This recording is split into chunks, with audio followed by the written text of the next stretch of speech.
जिसने अनंत ब्रह्मांडों का सृजन पलक झपकते कर दिया, हम उसके दास हैं।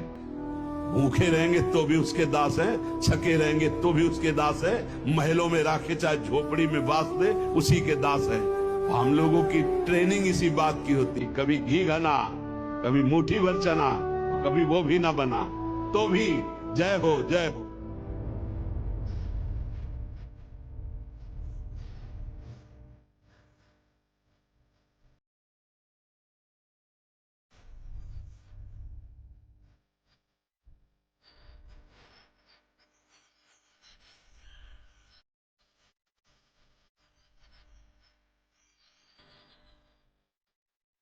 तो ये वाक्य जो मैं बता रहा हूँ ना, ये ध्यान से सुनो, पूरे जीवन में काम आए। तो हुआ यूं कि जब भगवान 5 जगह मांगने आए थे कौरवों से, तो कहा था कि 5 जगह दे दो, पांडव आराम से रहेंगे, तुम आराम से रहना, कोई झगड़ा, कोई विवाद, कोई युद्ध नहीं। तो शकुनी ने दुर्योधन को कहा कि सुयोधन इसे बंदी बना लो, ये उनका फेवर लेके आया। दुर्योधन का नाम सुयोधन था। तो अब जो है दुर्योधन ने ऐलान कर दिया कि बंदी बना लो। अब ठाकुर जी को कौन बंदी बना सकता है? तो पहली बार ठाकुर जी ने अपने जीवन काल में पहली बार वो ऊर्जा दिखाई थी, वो लाइट दिखाई थी कि मैं हूं को। अब उसके बाद कृष्ण वहां से चले कहकर कि अब युद्ध होगा, और धृतराष्ट्र ने राज ज्योतिषी को बुलाया ये जानने के लिए कि क्या होना चाहिए। तो राज ज्योतिषी को बुलाया, राज ज्योतिषी से पूछा कि क्या करना चाहिए बताओ। तो राज ज्योतिषी ने कहा कि महाराज सुयोधन की कुंडली में राजयोग, कोई हरा ही नहीं पाएगा, निश्चित तौर पर राजा बनेंगे, आप युद्ध करो। और सिर्फ इस बात पर युद्ध का ऐलान हुआ और युद्ध शुरू हुआ। जब युद्ध शुरू हुआ तो उसके बाद 3 दिन बीते, कौरव हारने लगे थे। तो राज ज्योतिषी को फिर से बुलाया धृतराष्ट्र ने और कहा कि ये क्या चल रहा है। बोला महाराज मैंने परिणाम की बात की, अभी तो युद्ध शुरू हुआ, परिणाम जो होगा उसमें सुयोधन राजा बनेगा, सुयोधन विजयी होगा, आप राज तिलक की तैयारी कीजिए। ठीक है। अब धृतराष्ट्र लगातार चिंता में था, 8 दिन बीत गए, आधी सेना निपट गई थी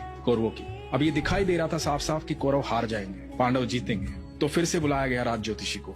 धृतराष्ट्र बैठे हुए हैं, महात्मा विदुर बैठे हुए हैं, और राज ज्योतिषी को पूछा गया कि भाई ये क्या हो रहा है। तो कह रहा था कि सुयोधन राजा बनेंगे, अब तो 8 दिन बीत गए, आधी से ज्यादा सेना निपट चुकी है हमारी। तो पता है राज ज्योतिषी ने क्या कहा था कि वहां कोई है जिसने नक्षत्रों की दिशाएं बदल डाली, कोई है जो समय और परिधि से परे है। हाँ। कोई है वहां। तो विदुर ने कहा था कृष्ण है वहां। हाँ। तो जिसके साथ कृष्ण होते हैं ना, अनंत ब्रह्मांड के सारे नक्षत्र, सारे ग्रह उनके चरणों में हैं। बिल्कुल।